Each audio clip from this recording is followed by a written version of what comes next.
Hi friends, అందరికీ నమస్తే. నేను శ్రీకాంత్. ప్రస్తుతం తమిళనాట ఒక అంశం అయితే చర్చనీయాంశంగా మారిందంట. అదేంటంటే 2026 ఎన్నికల్లో తమిళనాడు రాష్ట్రానికి కాబోయే ముఖ్యమంత్రి ఎవరు అన్న అంశం అయితే ప్రస్తుతం తమిళనాట విపరీతంగా చర్చ జరుగుతుంది. దేశ రాజకీయాలు సైతం తమిళ రాజకీయాల్లో ఒక ముడిపడి ఉంటుందన్నది ఒక అంశం. ఎందుకంటే దేశ ప్రజలందరూ కూడా తమిళ రాజకీయాల్ని ఆసక్తికరంగా గమనిస్తూ ఉంటారు. అక్కడ ఏం ఎన్నికలు వచ్చినా కూడా వాళ్ళు ఖచ్చితంగా ఉచితాలతో ఎక్కువ వాళ్ళు ప్రయోగాలు చేస్తూ ఉంటారు. సో దేశంలోనే ఎక్కువ ఉచితాలు ఇస్తున్నటువంటి రాష్ట్రంగా తమిళనాడు అయితే గతంలో ప్రసిద్ధి చెందింది. సో ఇంకా 2004లో కరుణానిధి ఉచితాలకు ఆజ్యం పోశారు. అలాగే ఆయన గ్యాస్ ఉచిత కలెక్షన్లు, అలాగే కలర్ టీవీలు ఇచ్చి రాష్ట్ర వ్యాప్తంగా ప్రజల్లో ఒక మంచి ఉత్సాహాన్ని తీసుకొని వచ్చి ఇంట్లో కూర్చున్న వాళ్ళందరినీ కూడా ఓటింగ్కి తీసుకొని వచ్చి ఓటు వేయించారు. సో మరి ఇంకా జయలలిత అప్పుడు అన్నాడీఎంకే పార్టీ అధినేత్రిగా ఉన్నటువంటి ఇంకా ఆవిడ ఊరుకుంటారా, నువ్వు ఉచితాలు ఇస్తే నువ్వు ఒకటి ఇస్తే నేను రెండు ఇస్తాననే విధంగా ఇంకా ఆవిడ మిక్సీ, గ్రైండర్, ఫ్యాన్ ఇవ్వడం అయితే జరిగింది. సో ఇంకా తమిళ రాజకీయాలను పూర్తిగా ఉచిత రాజకీయాలుగా మార్చేశారు అక్కడ ఉన్నటువంటి నేతలు. సో ఇంకా ఆ భారం మరి ఎటో వస్తుందో, వారు ఎట్లా అమౌంట్ అది సర్ది చేశారా బడ్జెట్ అన్నది కూడా తెలియాలి. సో ఇచ్చిన మాట అయితే నిలుపుకోవడంలో తమిళ నేతలు ముందు ఉంటారు. సో ఇదంతా అయితే ఓకే. ప్రస్తుతానికి మనం మాట్లాడే అంశం ఏంటంటే 2026 తమిళనాడు కాబోయే ముఖ్యమంత్రి ఎవరు?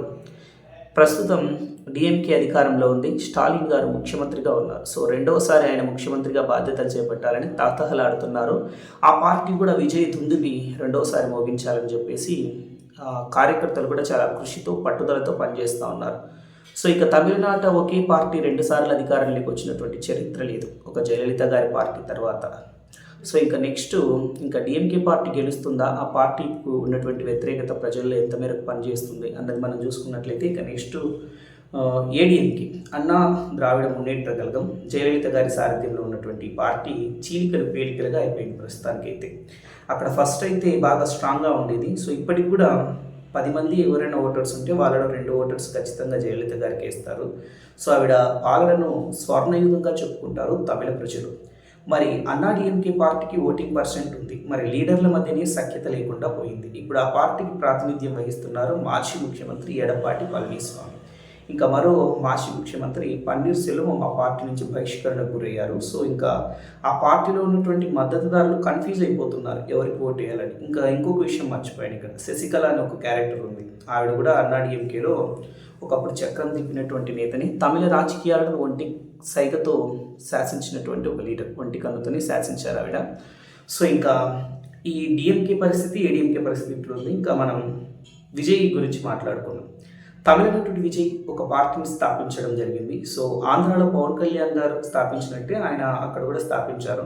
సో పవన్ కళ్యాణ్ గారిని వారు ఆదర్శంగా తీసుకొని ఉండొచ్చని నా అభిప్రాయం.